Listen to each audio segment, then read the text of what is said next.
Hi friends, welcome to Kavitha's kitchen. இன்றைக்கி நம்ம கிச்சனில் ஒரு ஸ்வீட் ரெசிபி தான் செய்ய போகிறோம். அசோகா அல்வா. வாங்க இந்த ரெசிபி எப்படி செய்கிறதுன்னு பார்க்கலாம். ஃபஸ்ட்டு நம்ம ஒரு பேன் வச்சுக்கலாம். இப்போ நான் 1 கப் அளவுக்கு பாசிப்பருப்பு எடுத்திருக்கேன். இதை நம்ம ட்ரை ரோஸ்ட் பண்ணிக்கலாம்.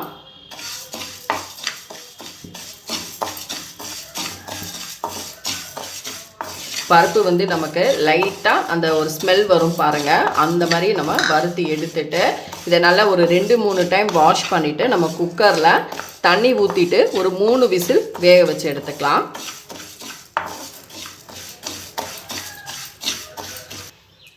இப்போ நமக்கு பாசிப்பருப்பு ரோஸ்ட் ஆயிடுச்சு. இதை நம்ம 2 டைம் வாஷ் பண்ணிட்டு வந்துடலாம். வறுத்த பாசிப்பருப்பை 2 தடவை வாஷ் பண்ணிவிட்டு குக்கரில் நான் போட்டு வச்சுருக்கேன். இப்போ இதை நம்ம தண்ணி, இந்த பருப்பு மூழ்கிற அளவுக்கு நம்ம தண்ணி சேர்த்து நம்ம நல்லா வேக வச்சுக்கலாம். நான் 3 விசில் விட்டுக்கிறேன். 3 விசில் வேக வச்சு நம்ம எடுத்துகிட்டு வரலாம். ஃப்ரெண்ட்ஸ், நமக்கு நல்லா 3 விசில் வந்துருச்சு பாருங்கள். நமக்கு தண்ணியெல்லாம் வற்றிட்டு இந்த மாதிரி நல்லா வெந்துருச்சு. இப்போ இது நம்ம இன்னும் கொஞ்சம் நல்லா நைஸாக அல்வா பதத்துக்கு நம்ம நைஸாக அரைச்சிக்கணும். ஸோ இது நல்லா ஆறுனதுக்கப்புறம் மிக்ஸி ஜாரில் நம்ம நல்லா ஃபைன் பேஸ்ட்டாக நம்ம அரைச்சிக்கலாம். ஃப்ரெண்ட்ஸ் பாருங்கள், நம்ம மிக்ஸி ஜாரில் அரைச்சாச்சு. இந்தளவுக்கு நல்லா ஃபைனாக நீங்கள் அரைச்சிக்கோங்க.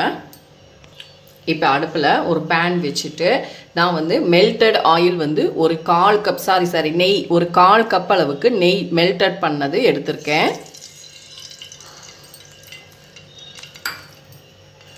இதில் நம்ம ஒரு 10-15 போல் முந்திரி பருப்பு சேர்த்து லைட்டாக நம்ம ரோஸ்ட் பண்ணி எடுத்துக்கலாம்.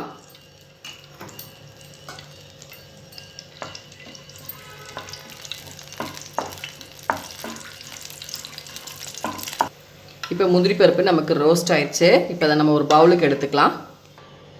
இப்போ நமக்கு மீதம் இருக்கிற அதே நெய்யில் 3 ஸ்பூன் அளவுக்கு நீங்கள் கோதுமை மாவு எடுத்துக்கோங்க. நம்ம கோதுமை மாவு, மைதா மாவு எது வேணாலும் சேர்த்துக்கலாம்.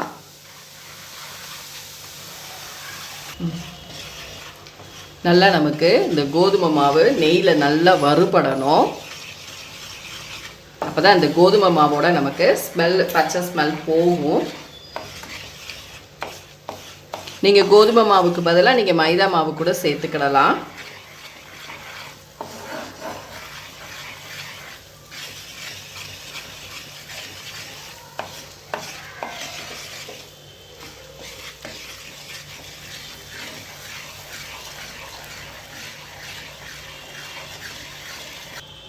இப்போ நம்ம அந்த பாசிப்பருப்பு பேஸ்ட்டை உள்ளே சேர்த்துக்கலாம். அடுப்பை நல்லா லோ ஃப்ளேமில் வச்சுக்கோங்க. நம்ம இதை அப்படியே லோ ஃப்ளேமில் வச்சுட்டே கிண்டி கொடுத்துக்கிட்டே இருக்கணும்.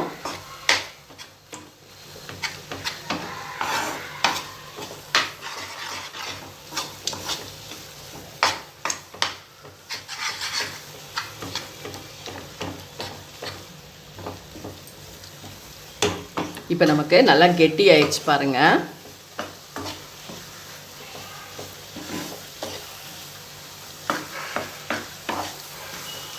அந்த கோதுமை மாவோட நமக்கு இந்த பாசிப்பருப்பு பேஸ்ட் நல்லா மிக்ஸ் ஆயிடணும். இப்போ உங்களுக்கு பார்க்குறப்ப தெரியும் நல்லா நமக்கு கெட்டி ஆயிடுச்சு.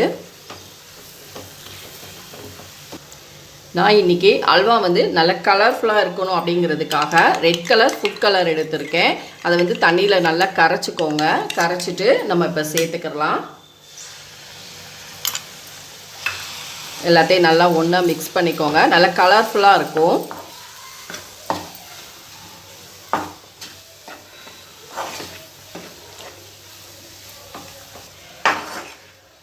இப்போ இதில் நம்ம சுகர் சேர்த்துக்கலாம்.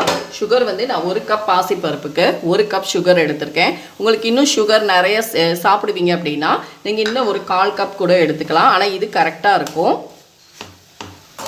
இப்போ நமக்கு சுகர் சேர்த்ததுக்கப்புறம் மெல்ட்டு கொடுக்கும்.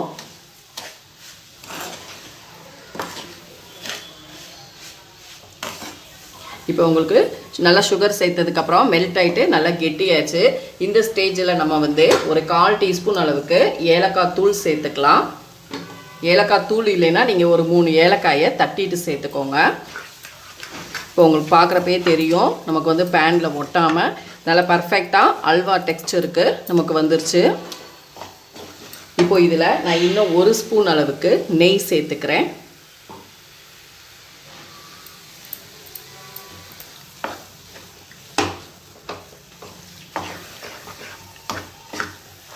ஃப்ரெண்ட்ஸ், உங்களுக்கு பார்க்குறப்பே தெரியும் அல்வா நமக்கு நல்லா திரண்டு வருது. அந்த ஓரங்களில் அந்த நெய்யெல்லாம் நமக்கு நல்லா பிரிஞ்சு வரும்.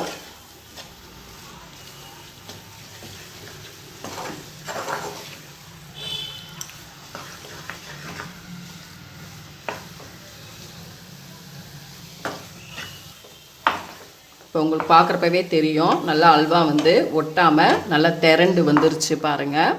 நமக்கு கரண்டிலெல்லாம் ஒட்டலை, நல்லா அப்படி சுருண்டு வரணும். அந்த ஸ்டேஜ் அதுதான் கரெக்டான கன்சிஸ்டன்சி. நமக்கு நெய் மட்டும் கொஞ்சம் கூடுதலாக சேர்த்துட்டிங்கன்னா அல்வா சூப்பராக இருக்கும். இப்போ இதில் நம்ம நெய்யில் வறுத்து வச்ச பாருங்கள் முந்திரி பருப்பு, அதை நம்ம சேர்த்துக்கிடலாம். ஓரங்களில் இன்னும் நமக்கு அந்த நெய்யெல்லாம் நல்லா பிரிஞ்சு வருது பாருங்கள்.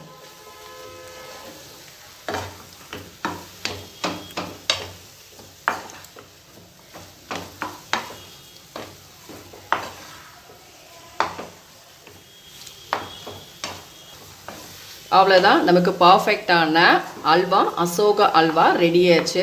டக்குன்னு நம்ம செஞ்சிடலாம். குழந்தைங்க ஸ்வீட் கேட்டாங்கன்னா, கெஸ்ட்டு வந்துட்டாங்கன்னா டக்குன்னு நம்ம செய்யக்கூடிய வீட்டில் இருக்கக்கூடிய இன்க்ரீடியன்ஸான ஒரு பர்ஃபெக்டான அல்வா நம்ம ரெடி பண்ணிட்டோம். இப்போ நான் ஸ்டவ்வை ஆஃப் பண்ணிடுறேன். பாருங்கள் இவ்வளோ அருமையாக நமக்கு அல்வா சூப்பராக வந்திருக்கு. ஸ்பூன்லலாம் நமக்கு கொஞ்சம் கூட ஒட்டாமல் வந்திருக்கு. இப்போ இதை நம்ம வேறு பவுலுக்கு மாற்றிக்கலாம். ஃப்ரெண்ட்ஸ், இப்போ நமக்கு அருமையான சூப்பரான ஒரு அசோகா அல்வா சூப்பராக நம்ம ரெடி பண்ணிட்டோம். பாருங்கள் எவ்வளோ கலர்ஃபுல்லாக இருக்குது. குழந்தைங்களுக்கு ரொம்ப பிடிக்கும். நல்ல ஒரு ஹெல்த்தியான பாரம்பரியமான ஸ்வீட் ரெசிபியும் கூட. இப்போ நான் அந்த அல்வாவை உங்களுக்கு எடுத்து காட்டுறேன் பாருங்கள். இவ்வளோ சூப்பராக நல்ல சாஃப்டாக நல்ல ஸ்பூன்லலாம் ஒட்டாமல் அருமையாக வந்திருக்கு. கண்டிப்பாக ட்ரை பண்ணி பாருங்கள். செஞ்சு பார்த்துட்டு என்னோடய வீடியோஸை லைக் அண்ட் ஷேர் பண்ணுங்கள். மறக்காமல் கவிதாஸ் கிச்சனுக்கு சப்ஸ்கிரைப் பண்ணுங்கள். கூடவே பெல் பட்டனை கிளிக் பண்ணுங்கள்.